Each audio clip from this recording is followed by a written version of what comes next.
Hello everyone, Kumbhaj classes के YouTube channel पर आपका हार्दिक स्वागत और अभिनंदन है।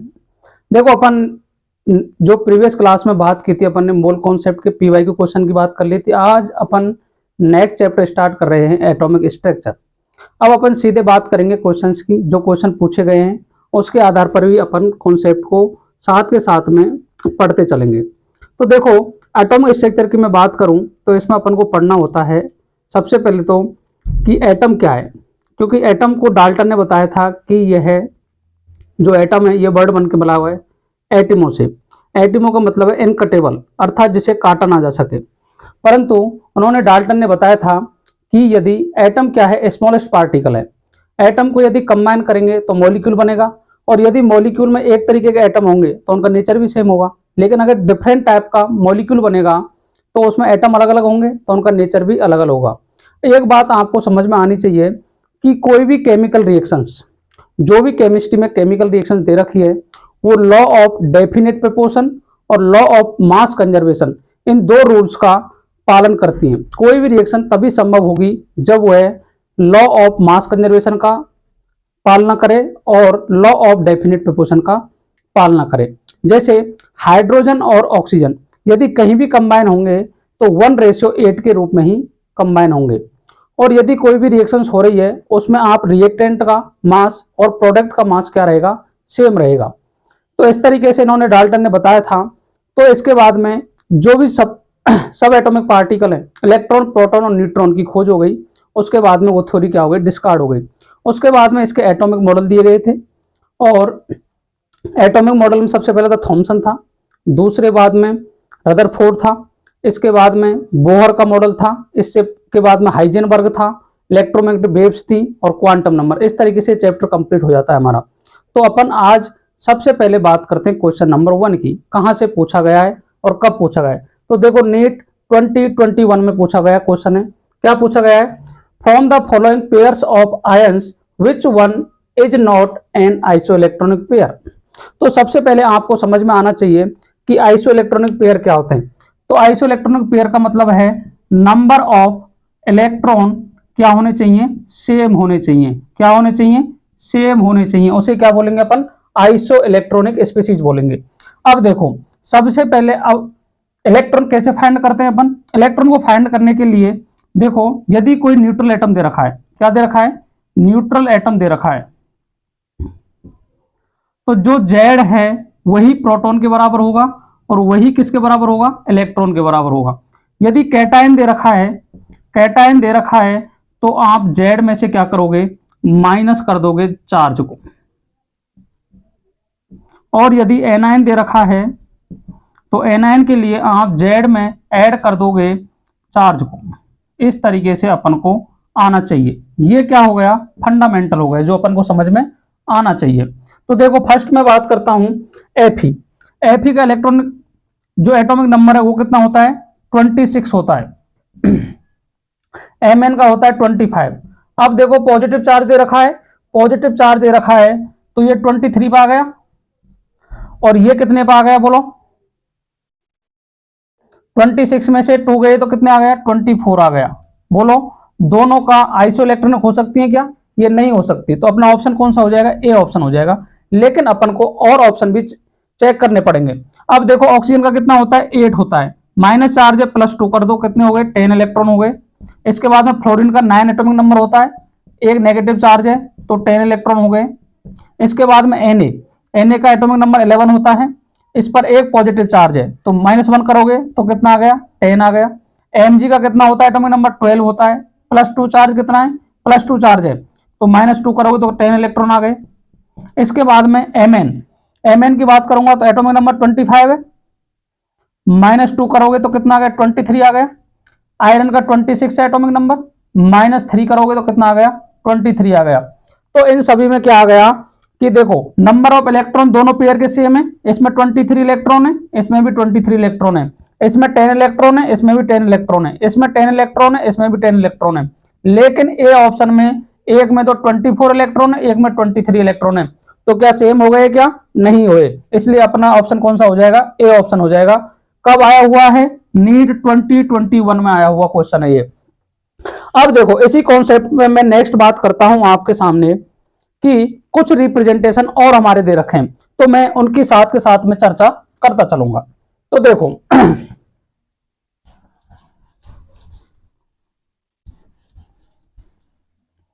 सबसे पहले टर्म है आइसोटॉप्स, आइसोटॉप्स। सेकंड है आइसोबार। थर्ड है आइसोटोन्स या आइसोन्यूट्रॉनिक। फोर्थ है आइसो डायाफर्स। फिफ्थ है आइसो स्टीयर्स। और सिक्स है आइसो इलेक्ट्रॉनिक, जो मैंने आपको बता दिया था। अब देखो आइसोटॉप्स क्या होते हैं। तो देखो आइसोटॉप्स क्या होते हैं, जिनका एटॉमिक नंबर तो क्या होना चाहिए, तो सेम होना चाहिए, और जो मास नंबर है वह क्या रहेगा, डिफरेंट रहेगा। जैसे कार्बन 12, कार्बन 13, कार्बन 14, ये क्या हो गए, आइसोटॉप हो गए। देखो सभी का एटॉमिक नंबर सेम है और मास नंबर क्या है, डिफरेंट डिफरेंट है, तो ये क्या हो गए, आइसोटॉप्स हो गए। सेकंड बात करता हूं मैं आइसोबार्स। आइसोबार्स का मतलब है एटॉमिक नंबर तो क्या होना चाहिए, एटॉमिक नंबर तो क्या होना चाहिए, डिफरेंट होना चाहिए। क्या होना चाहिए, डिफरेंट होना चाहिए। और जो मास नंबर है वो क्या होना चाहिए, सेम होना चाहिए। ये क्या होगा, इसमें सेम होगा। जैसे N14 7 और कार्बन 6 14, ये क्या हो गए, दोनों आइसोबार्स हो गए। इसके बाद मैं बात करता हूं आइसोन्यूट्रॉनिक। आइसोन्यूट्रॉनिक का मतलब है same number of neutron. Same number of neutron की बात करूंगा मैं। सेम नंबर ऑफ न्यूट्रॉन किसमें आ सकते हैं, जैसे देखो बोरॉन 5 11 और कार्बन 6 13। अब देखो न्यूट्रॉन, देखो ए बराबर कितना है इसमें, ए बराबर कितना है, एक में है 11 बोरॉन में, और ए बराबर कार्बन में कितना है, 13 है। जेड बराबर एक में 5 है और कार्बन में कितना है, जेड बराबर 6 है। एन निकालोगे, ए माइनस जेड से निकालते हैं एन, इसका एन निकालोगे, ए माइनस जेड से आप क्या निकालोगे, एन निकालोगे। तो 11 में से 5 गए तो कितने बचे, बोलो 6 बचे। और इधर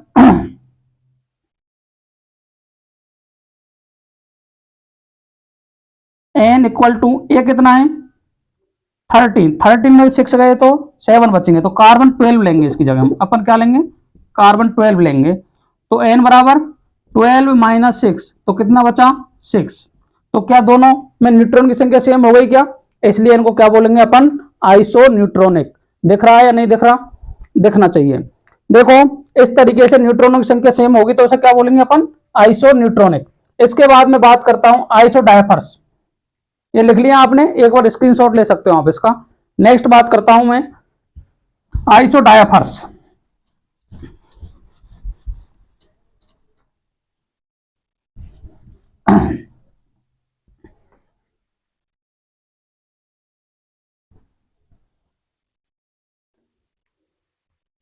देखिएगा fourth number iso diapers.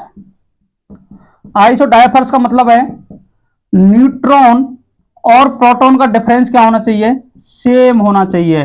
Neutron और प्रोटॉन का डिफरेंस क्या होना चाहिए, सेम होना चाहिए। अब जैसे देखो यदि मैं बात करूं कार, आप ले लीजिएगा इसमें, जैसे आइसो डायफर्स में अपन लेंगे बोरॉन B5 11 और कार्बन 6 13। तो देखो अब मैं बात करता हूं ए की, ए कितना है 11 है और जेड कितना है 5 है। इसके बाद मैं बात करता हूं ए कितना है यहाँ 13 है और जेड कितना है 6 है।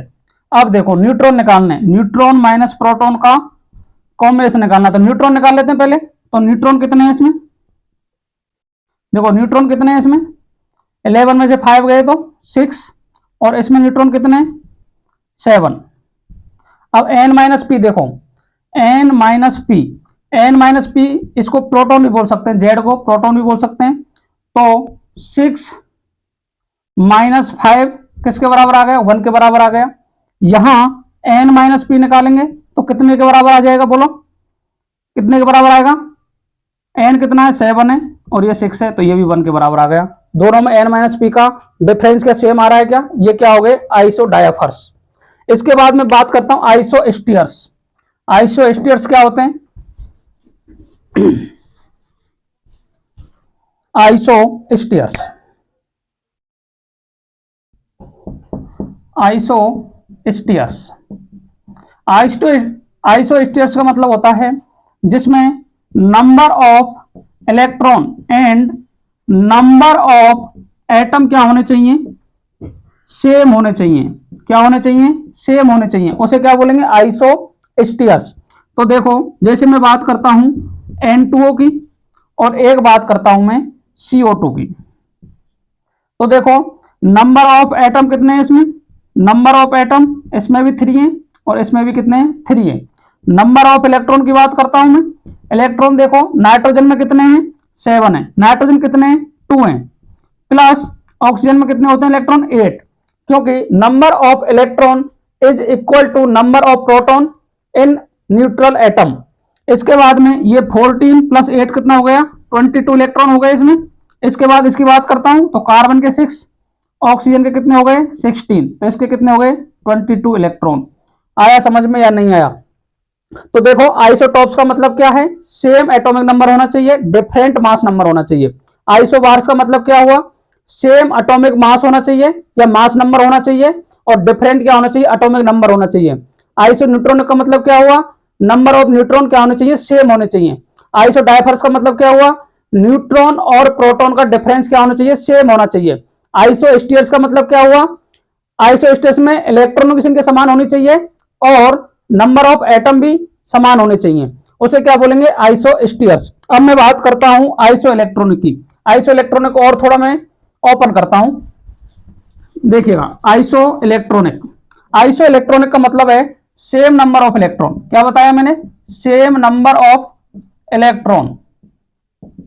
जैसे बात करूं मैं N-3 O-2 F minus neon Na+ Mg+2, ये कोई भी एलिमेंट दे रखे हैं आपको। अब देखो इसका Z कितना है, Z 7 है, इसका 8 है, इसका 9 है, इसका 10 है, इसका 11 है, इसका 12 है। इसके बाद मैं बात करता हूं इलेक्ट्रॉनों की। इलेक्ट्रॉन मैंने क्या बताया, यदि कोई भी चार्ज स्पीसीज है तो इलेक्ट्रॉन किसके होंगे Z+ चार्ज के। 4 एनाइन, यदि कोई एनाइन दे रखा है तो आप क्या करोगे चार्ज को एटॉमिक नंबर के साथ में ऐड कर दोगे। तो 7 + 3 कितना हो गया 10 हो गया, 8 + 2 कितना हो गया 10 हो गया, 9 + 1 कितना हो गया 10 हो गया, 10। इसके बाद में पॉजिटिव चार्ज है तो माइनस कर दोगे 10, इसके में भी 10। तो क्या सभी में नंबर ऑफ इलेक्ट्रॉन सेम आ रहे हैं क्या, तो ये क्या हो गए सारे आइसो इलेक्ट्रॉनिक स्पीसीज हो गए। आया समझ में या नहीं आया। देखो एक क्वेश्चन है 2021 का है, लेकिन कितने क्वेश्चन बन रहे हैं इससे 5-6 क्वेश्चन बन रहे हैं अपने आप। इस तरीके से अपन क्वेश्चन को क्या कर लेंगे सॉल्व कर लेंगे। अपन बात करते हैं नेक्स्ट क्वेश्चन की, देख लीजिएगा एक बार।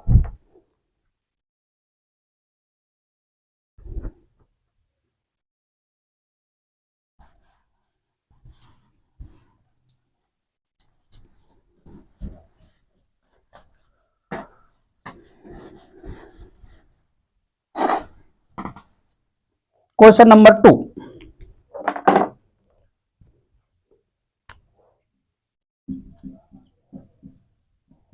the number of proton neutron neutron and electron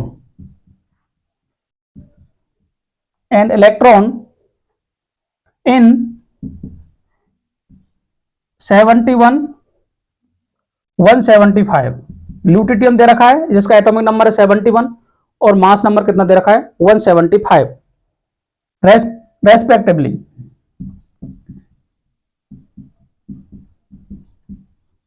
यह आया हुआ है नीट 2020। ए ऑप्शन है इसका 71 104 71। बी ऑप्शन है इसका 104 71 71। सी ऑप्शन है इसका 71 71 104 और डी ऑप्शन है इसका 175 104 और 71। अब अपन को क्वेश्चन में क्या दिया है और क्या पूछा है, तो देखो आपको पूछा है the number of proton neutron और इलेक्ट्रॉन की संख्या पूछी है और आपको दे रखा है एलिमेंट। तो सबसे पहले क्या करना है, आपको एलिमेंट को लिखना है। ल्यूटिटियम 71 175। अब देखो इसमें Z कितना है, इसका 71 है और Z एटॉमिक नंबर क्या होता है, number of proton present in the nucleus is called atomic number. इसे किससे डिनोट करते हैं, Z से डिनोट करते हैं। इसके बाद में Z बोलूं या प्रोटॉन बोलूं एक ही बात है। इसके बाद में बात करता हूं मैं ए की। ये क्या होता है, मास नंबर होता है। Number of proton plus neutron present in the nucleus is called mass number. अब ये कितना हो गया 175 हो गया। अब आपको पूछा है एन, एन बराबर कितना होता है ए माइनस जेड। ए की वैल्यू कितनी दे रखी है इसमें 175 माइनस 71 कितना बचा 104 बचा गया। तो न्यूट्रॉन कितने हो गए 104 हो गए। अब क्या ये न्यूट्रल स्पीसीज है, बोलो न्यूट्रल एलिमेंट है क्या, ये न्यूट्रल है। तो इलेक्ट्रॉनों की संख्या किसके बराबर होगी, प्रोटॉन के बराबर। तो इतने ही क्या हो गए इसमें इलेक्ट्रॉन हो गए। तो बोलो इलेक्ट्रॉन कितने हैं इसमें 71 है, प्रोटॉन कितने हैं इसमें 71 है और न्यूट्रॉन कितने हैं इसमें 104 है। अब देखो क्या पूछा है लास्ट में रेस्पेक्टिवली, अर्थात जो पहले पूछा है उसको पहले बोलेंगे, जो लास्ट में पूछा है उसको लास्ट में बोलेंगे। तो प्रोटॉन कितने हैं इसमें 71, तो प्रोटॉन देख लो 71 और 71, तो ये तो कटी गए बी और डी ऑप्शन तो 71 71। उसके बाद पूछा है न्यूट्रॉन, न्यूट्रॉन कितने 104, तो न्यूट्रॉन इसमें 104 है, इसमें 71 है, तो सी ऑप्शन भी कट गया। कौन सा ऑप्शन हो गया अपना ए ऑप्शन। इस तरीके से अपन को ये सॉल्व करना था। क्वेश्चन सरल है लेकिन गलती होने के चांस बहुत ज्यादा है इसमें, क्योंकि अपन ये जो रेस्पेक्टिवली वर्ड दे रखा है इसको पढ़ नहीं पाते वहां पेपर में। तो इसलिए अपन को प्रोटॉन न्यूट्रॉन इलेक्ट्रॉन जिस तरीके से पूछा है उस तरीके से अपन को क्या करना है सॉल्व करना है। अपन बात करते हैं नेक्स्ट क्वेश्चन की।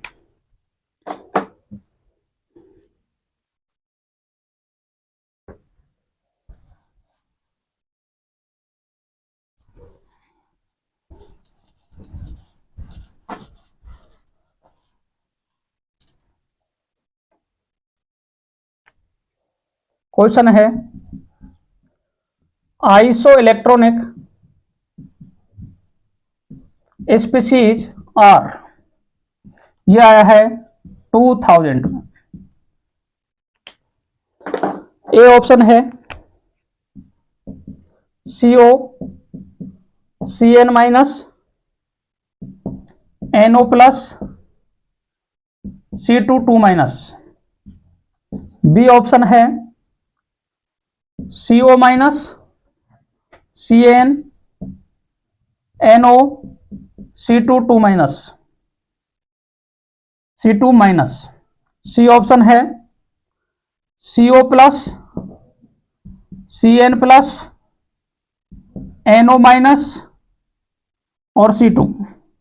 डी ऑप्शन है अपना CO CN NO और C2। अपन को पूछा क्या है आइसो इलेक्ट्रॉनिक। आइसो इलेक्ट्रॉनिक का मतलब है, आइसो का मतलब होता है सेम, जिसमें सेम इलेक्ट्रॉन होंगे। अब मैंने क्या बताया आपको इलेक्ट्रॉन के लिए, अभी बताया है यदि न्यूट्रल एटम है, न्यूट्रल एटम हो या स्पीसीज बोल दूं, उसमें जितने प्रोटॉन है उतने ही क्या हो जाएंगे, इलेक्ट्रॉन हो जाएंगे, उसके बराबर ही जेड हो जाएगा उनका। यदि कोई चार्ज स्पीसीज है तो जेड प्लस चार्ज करोगे, किस में करोगे ये, यदि एनायन दे रखा है तो, और यदि जेड माइनस चार्ज कहां करोगे, जहां कैटायन दे रखा है। ये बात आपको ध्यान रखनी है। अब देखो CO, कार्बन में कितने होते हैं, 6 + 8 कितने हो गए, 14। इसके बाद मैं बात करता हूं CN की, कार्बन में कितने 6, नाइट्रोजन के कितने 7, प्लस नेगेटिव चार्ज है तो 1 कर दोगे, किसके बराबर आ गया, 14 के बराबर आ गया। नाइट्रोजन में 7 प्लस ऑक्सीजन में 8 -1 कितने हो गए, 14 के बराबर हो गए। कार्बन में कितने होते हैं, 6 होते हैं, कितने 2 हैं, +2 कर दो, 12 + 2 कितने हो गए, 14 के बराबर हो गए। क्या यही ऑप्शन आ रहा है, क्या सभी का ए ऑप्शन आना चाहिए। और 3 ऑप्शन और चेक कर लेते हैं अपन। 3 ऑप्शन में देखो ये कितने हैं, 6 से हैं, इसमें 8 है, +1 करोगे कितने हो रहे हैं, 15 हो रहे हैं। इसमें 6 है, इसमें 7 है, कितने हो रहे हैं, 13 हो रहे हैं। इसमें 7 है, इसमें 8 है, कितने हो रहे हैं, 15 हो रहे हैं। इसमें कितने हो रहे हैं, 12 हो रहे हैं। CO प्लस की बात कर लेता हूं, 6 + 8 -1 13 हो रहे हैं। इसमें देखो 6 + 7 -1 12 हो रहे हैं। इसमें देखो 7 + 8 + 1 16 हो रहे हैं। इसमें 12 हो रहे हैं।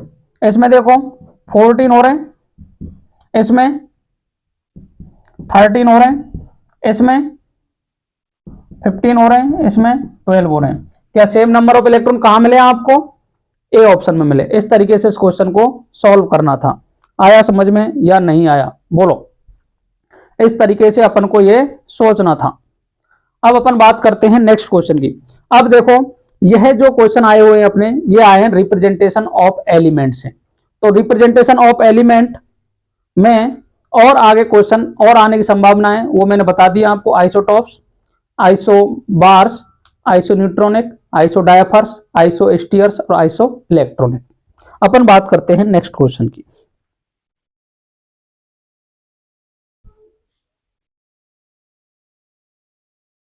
अब देखिएगा नेक्स्ट क्वेश्चन। नेक्स्ट क्वेश्चन क्या है, प्लांक थ्योरी से दिया गया है।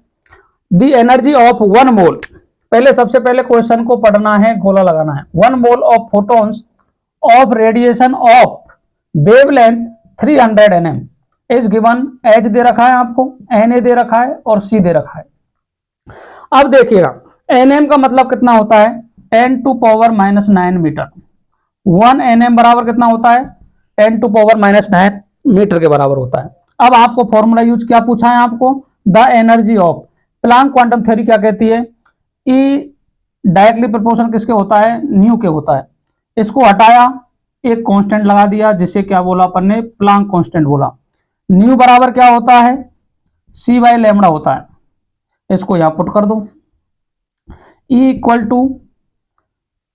hc/λ। किसके लिए पूछा है, मोल के लिए पूछा है, 1 मोल के लिए। तो Na से क्या कर देंगे, मल्टीप्लाई कर देंगे। अब अपन को करना है सॉल्व। तो फॉर्मूला कौन सा यूज होगा इसमें, E = hc/λ। तो E = Na × h × c/λ। Value put करेंगे, 6.023 × 10⁻23 इंटू एच की वैल्यू पुट करोगे 6.63 इंटू 10⁻34 इंटू सी की वैल्यू पुट करोगे 3 इंटू 10⁸ मीटर/सेकंड। इसकी क्या है, जूल इंटू सेकंड। इसकी क्या है, मोल इनवर्स है। अपॉन लैम्डा कितना दे रखा है, 300 इंटू 10⁻⁹ मीटर। अब देखो सेकंड से सेकंड गया, मीटर से मीटर गया, अब बचा क्या, जूल इंटू मोल इनवर्स। क्या बचा, जूल इंटू मोल इनवर्स। बाकी सारे कट रहे हैं इसमें। इसको सॉल्व करोगे आप तो देखो कितना आएगा, इसको सभी को सॉल्व कर लोगे तो आएगा आपका 399 इंटू 10⁻³ जूल के बराबर। अब जूल को किलो जूल में करना है तो 10⁻³ को हटा देंगे और 399 किलो जूल मोल इनवर्स, ये अपना क्या हो जाएगा, आंसर हो जाएगा। कैसे होगा देखो, ये 23 है पावर, ये 8 है, 23 और 8 कितना हो गया, 31 हो गया। ये कितना बचा है इसमें, 10⁻³ बचा, 10⁻³ 10⁻³ ये 2 हट गया यहाँ से, ये 10⁻7 बचा, 7 ऊपर गया, कितना बचा, 4 बचा, ये आएगा 399.94 के करीब आएगा।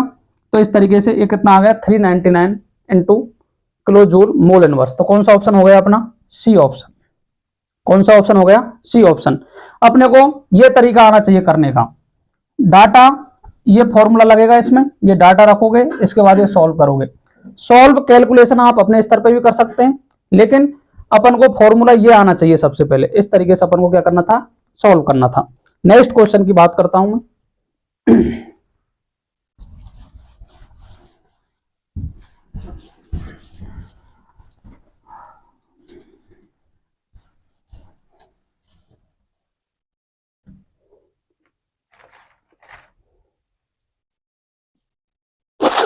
Next question,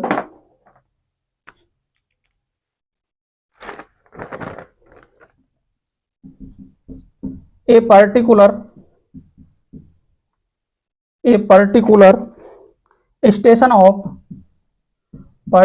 station of all India radio New Delhi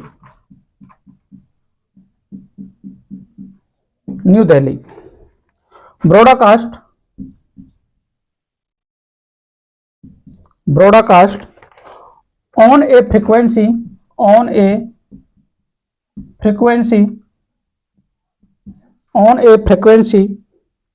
of 1368 kilohertz. The wavelength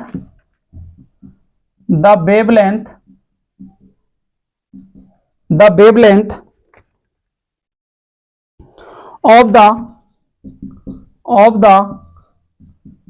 electromagnetic radiation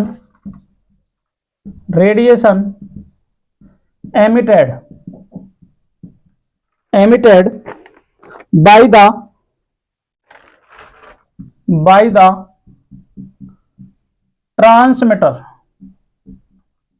by the transmitter is, A option है 21.92 सेंटीमीटर, बी ऑप्शन है 219.2 मीटर, सी ऑप्शन है 219.3 मीटर और डी ऑप्शन है मीटर। ये आया हुआ है नीट 2021 में। ये क्वेश्चन कब आया हुआ है, 2021 में। अब देखिएगा इस क्वेश्चन में क्या करना है अपने को। सबसे पहले ये आया कहां से है, ये क्या है, एग्जाम्पल है, एनसीईआरटी का एग्जाम्पल दे रखा है, वही क्वेश्चन उठा के नीट 2021 में पूछा गया है। अब देखो आपको क्या दे रखी है, सबसे पहले देखो फ्रीक्वेंसी दे रखी है, फ्रीक्वेंसी 1368 किलो हर्ट्स, तो इसको लिख सकते हैं 1368 इंटू 10⁻³ हर्ट्स, और हर्ट्स को मैं लिख सकता हूं सेकंड इनवर्स, एक ही बात है, ठीक है। इसके बाद में क्या पूछा है, electromagnetic radiation emitted by the transmitter. पूछा क्या है, वेवलेंथ पूछी है, क्या पूछा है, वेवलेंथ। तो आपको पता है सारे फॉर्मूला इससे ही ड्राइव होंगे। ई बराबर क्या होता है, एस सी बाई लैम्बडा होता है, बोलो, क्योंकि अब देखो ई इक्वल टू क्या होता है, एच न्यू होता है, और न्यू बराबर क्या होता है, सी बाई लैम्बडा होता है। तो अपने को चाहिए क्या है, डाटा किस किस का दे रखा है, न्यू दे रखा है, सी दे रखा है। अपन को ये एनर्जी दे रखी है क्या, नहीं दे रखी, एच की वैल्यू अपने को काम दे नहीं रखी, तो अपन इस फॉर्मूले को यूज नहीं करेंगे। अपन कौन सा फॉर्मूला यूज करेंगे, nu equal to C by lambda. तो देखो nu equal to C by lambda, अपने को क्या चाहिए, लेमड़ा फाइंड करना है। तो lambda equal to C by nu. C कितना दे रखा है, अगर कुछ दे रखा है पेपर में तो वो डाटा लेंगे, नहीं दे रखा तो अपन यूज करेंगे 3 इंटू 10⁸ मीटर पर सेकेंड वेलोसिटी ऑफ लाइट, ये अपने को पता रहनी चाहिए। 1368 इंटू 10⁻3। अब हर्ट्ज को क्या ले सकते हैं, सेकंड इनवर्स लिख सकते हैं। सेकंड से सेकंड कट गया, मीटर में वैल्यू आ रही है, तो हम आंसर की तरफ सही जा रहे हैं। तो लेमडा इक्वल टू कितना आ गया, इसको सॉल्व करोगे आप तो अपना आंसर आएगा 219.29 मीटर में, और इसको अप्रोक्सीमेट क्या लिख सकते हैं अपन, 219.3 मीटर।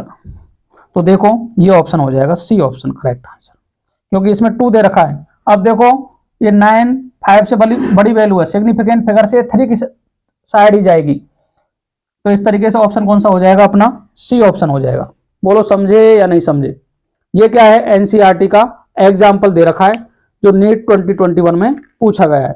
अपन बात करते हैं नेक्स्ट क्वेश्चन की। नेक्स्ट क्वेश्चन की बात करेंगे अपन।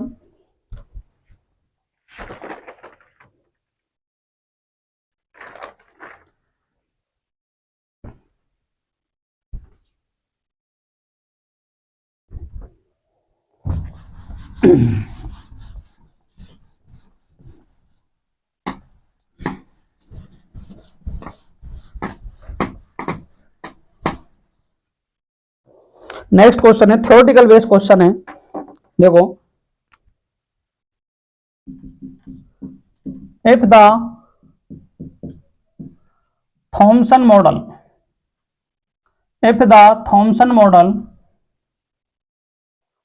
of the atom was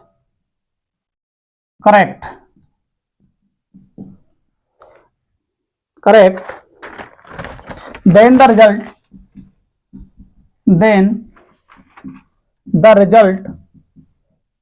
result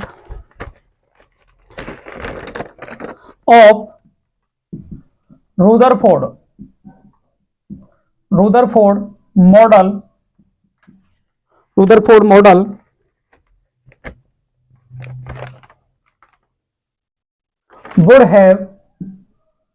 would have been। इसने बोला है कि यदि थॉमसन मॉडल को करेक्ट माना जाए तो रदरफोर्ड मॉडल में जो भी एक्सपेरिमेंट हुए वो क्या, कौन सा ऑप्शन उसके लिए सही है। तो देखो ऑप्शन ए है इसमें, alpha particle pass through the gold foil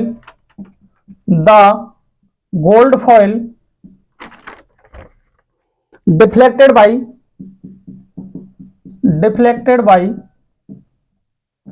small angle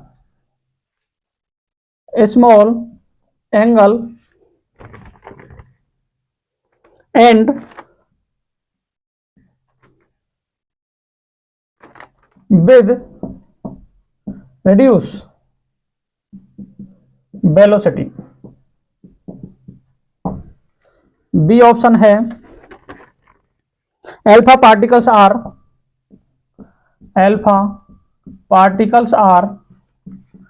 deflected by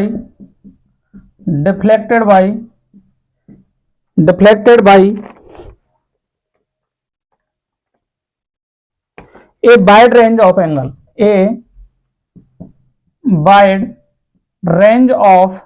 angle, C option। all alpha particles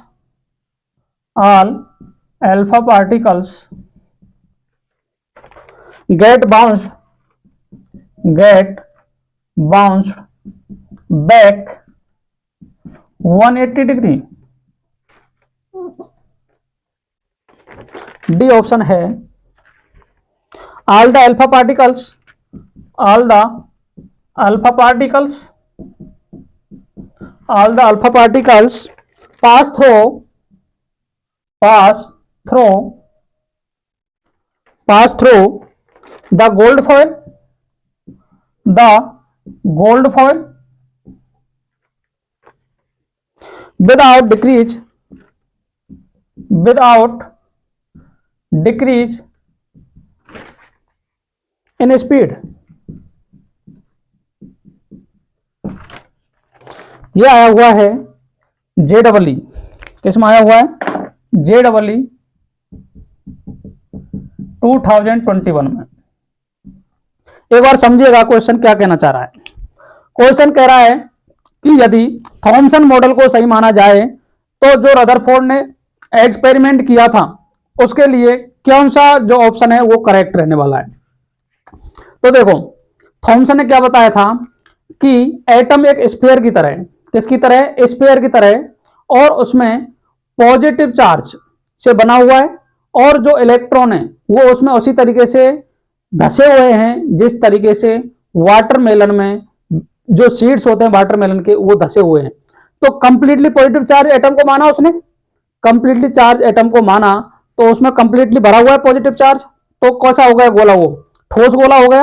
अब ठोस गोला हो गया तो अगर उसमें अल्फा पार्टिकल की बम्बार्डमेंट कराओगे तो बम्बार्डमेंट कराने के बाद में अगर वो ठोस गोला होता तो सारे क्या है अल्फा पार्टिकल उससे टकराते और स्मॉल एंगल से क्या हो जाते, डिफ्लेक्टेड हो जाते।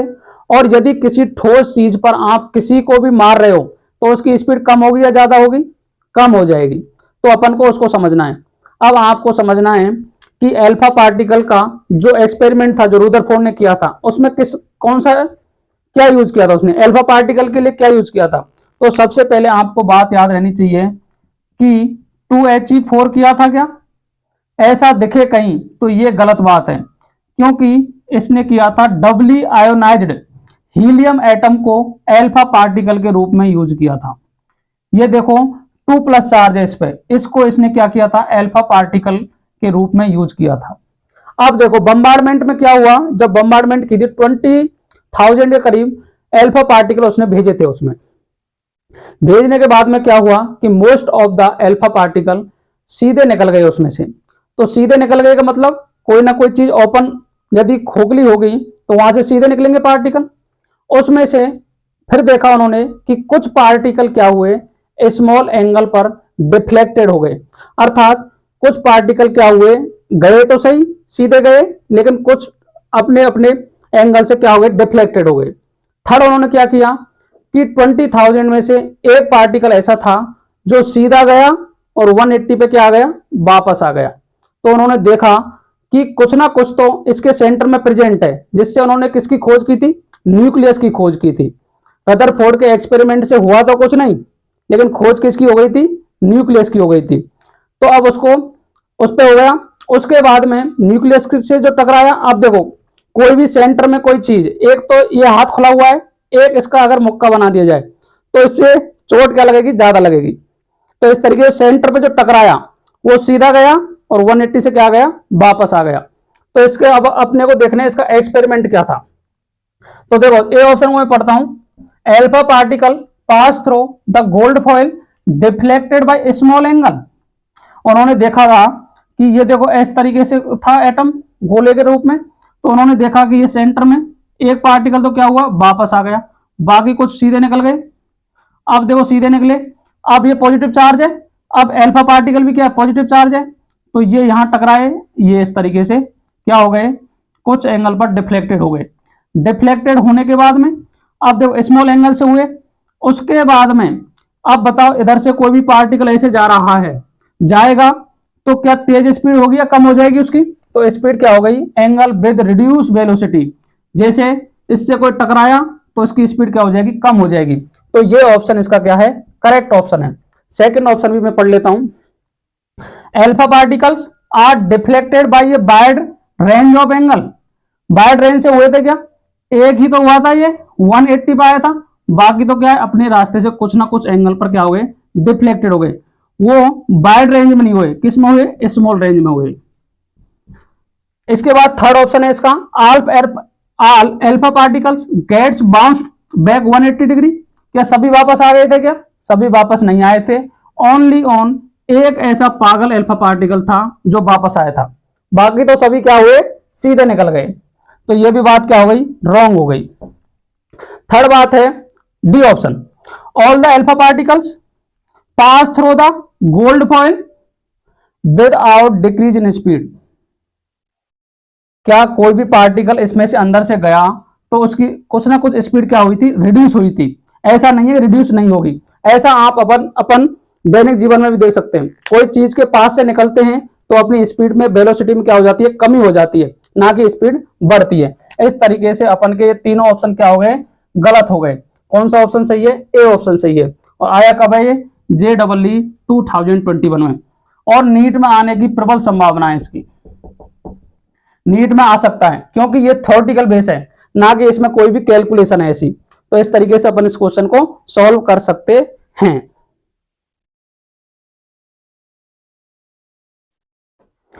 अपन बात करते हैं नेक्स्ट क्वेश्चन की। नेक्स्ट क्वेश्चन है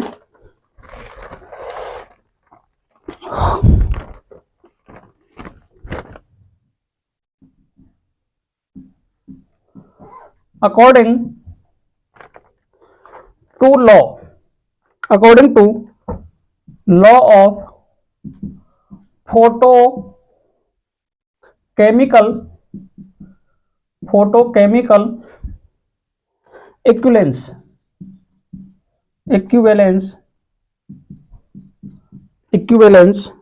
the energy absorbed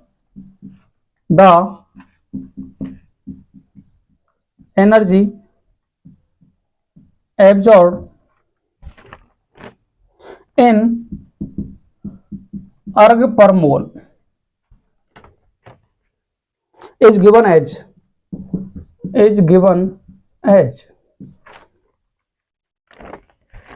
h दे रखा है आपको 6.62 इंटू 10⁻⁻27 अर्ग इंटू सेकेंड।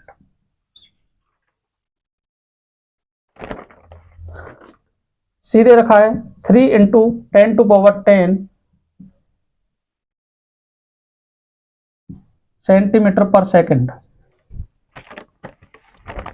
एन दे रखा है 6.023 into 10⁻23 mole inverse. A option है इसका 1.196 into 10⁸ upon lambda. B option है 2.859 इंटू 10⁵। सी ऑप्शन है 2.859 इंटू 10⁻16। डी ऑप्शन है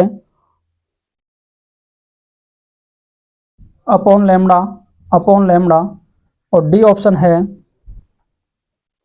1.196 इंटू 10⁻16 अपॉन लैम्डा। और ये क्वेश्चन भी नीट में आया हुआ है, नीट 2018 के बारे में, और जेईई मेंस में 2020 में। अब देखो ऐसे क्वेश्चन को सॉल्व करने के लिए क्या करना है अपने को, सबसे पहले क्वेश्चन को देखिएगा आप। सबसे पहले क्या करना है, क्वेश्चन को देखना है, क्योंकि देखोगे नहीं तब तक करोगे कैसे। अब देखो अर्ग पर मोल, अर्ग इंटू सेकेंड, सीएम सेकेंड, मोल सेकेंड, एम के एस में तो ये यूनिट है ही नहीं। अब आपको पता है क्या 1 अर्ग बराबर कितना होता है, बोलो 10⁻7 जूल के बराबर होता है क्या, बोलो। इस तरीके से 1 अर्ग बराबर होता है 10⁻7 जूल के। इसमें मैं वैल्यू पुट करता हूं 6.6 इंटू 10⁻34 जूल इंटू सेकेंड होता है क्या। अगर अर्ग में चेंज करना है तो 6.6 इंटू 10⁻34 इंटू 10⁻7। 1 जूल बराबर होता है 1 जूल बराबर होता है 10⁻7 अर्ग के। तो जूल को करना है चेंज, 10 टू पावर 7 आ गया, तो 6.6 इंटू 10 टू पावर -27 अर्ग इंटू सेकेंड के बराबर आ जाएगा। इस तरीके से यूनिट कन्वर्जन आना चाहिए, लेकिन अपन को अर्ग में ही वैल्यू दे रखी है, तो कोई टेंशन करने की जरूरत नहीं है। इसने पूछा है एनर्जी एब्जॉर्ब, एनर्जी कितनी है ये पूछा है अपने को। डाटा क्या दे रखा है, एच दे रखा है, सी दे रखा है, एन ए दे रखा है, सारा डाटा दे रखा है। एक ही फॉर्मूला एटॉमिक स्ट्रक्चर में घूमता रहता है, E equal to N A into H into C upon lambda. E equal to H nu, general formula क्या है, एच न्यू। E बराबर न्यू बराबर क्या होता है, सी बाई लेमड़ा। तो ये फॉर्मूला क्या है, पूरी एटॉमिक स्ट्रक्चर में घूमता रहता है। अगर आपको क्वेश्चन में कुछ संपट नहीं बैठ रहा है, तो आप इस तरीके का फॉर्मूला यूज करके देख लेना। आपको जो डाटा दे रखा है उसको लिखना, उसके बाद में देखना कि कौन कौन से फॉर्मूले अपन के एटॉमिक स्ट्रक्चर में। तो मैक्सिमम केस में जो यूज होता है एनर्जी में, यही फॉर्मूला यूज होता है। अब देखो एन ए की वैल्यू क्या है, 6.023 इंटू 10 टू पावर 23। एच कितना है, 6.63 into 10 to power 27। 3 into 10 to power 8, 10 क्या है 10 अपॉन लेमड़ा। इसको सॉल्व कर लेना, सॉल्व करके देखो 23 है, 33 हो गए, 33 हो गए तो कितना बचा बोलो, +6 बचे। कितने बचे, +6 बचे। अब +6 बचे तो देखो 23 और 10 33, 3 अब 33 में से माइनस करना है 27, तो 3 6 बचे और ये 1, तो 6 बचा।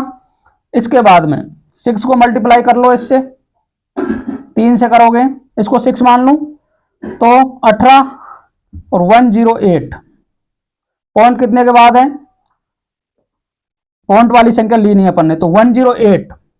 अब 108 अगर अपने को 108 आ रहा है और अपॉन लेमड़ा इस तरीके से वैल्यू आ रही है, अब पॉइंट लगाना है मेरे को, यहाँ पॉइंट लगाना है तो 1.08 इंटू 10 टू पावर 8 लिख सकता हूं क्या इसको, अपॉन लेमड़ा। तो ये अप्रोक्सीमेट किसके बराबर है, देखो इसके बराबर है क्या, ये 5 है, ये 16 है, ये 16 है, ये 8 है, इसके बराबर ही तो आ रहा है। तो अपना कौन सा ऑप्शन हो गया सही, A option is the correct answer. इस तरीके से अगर आपको पॉइंटों में उलझना नहीं है तो पॉइंट वाली संख्याओं को हटा दो, कोई फर्क नहीं पड़ेगा उससे। 3 का मल्टीप्लाई करो 6 से, 18 6 108 108 in 10 to power 6 upon lambda. अब पॉइंट लगाना है आपको तो 100 लिखोगे नीचे, 100 को ऊपर भेज दो। इस तरीके से आप कर सकते हो इसको। तो 108 किसके बराबर आ गया, 108 अपॉन लेमड़ा। अब मेरे को पॉइंट लगाना है, पॉइंट लगाना है तो ऊपर आप भेज दोगे इसको, तो 10 टू पावर 8 हो गया।